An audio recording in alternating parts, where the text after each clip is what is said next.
Hello అండి, ఈరోజు ఎంతో టేస్టీగా ఉండే ఉలవకట్ని చేసుకోబోతున్నామండి. దానికోసం ముందుగా స్టవ్ పైన పాన్ పెట్టుకొని ఆయిల్ వేసుకొని చిటికెడంతా ఇంగువ వేసుకొని పోపు దినుసులు అలానే ఎండుమిర్చి వేసుకొని బాగా వేగిన తర్వాత ఆనియన్స్ కూడా వేసుకొని వేయించుకున్నాక అల్లం వెల్లుల్లి పేస్ట్ వేసుకొని వేయించుకున్నాక కరివేపాకు వేసుకోవాలి.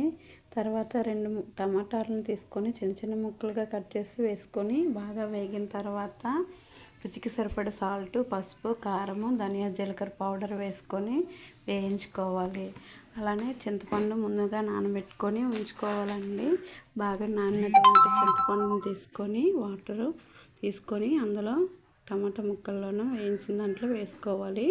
తర్వాత ఒక గ్లాసు ఉలవ పిండిని తీసుకొని దాంట్లో వాటర్ పోసుకొని కొంచెము ఉండలు లేకుండా బాగా కలుపుకొని మరిగినటువంటి వాటర్లో వేసేయటం అంతేనండి. ఎంతో టేస్టీగా ఉండే ఉలవకట్ట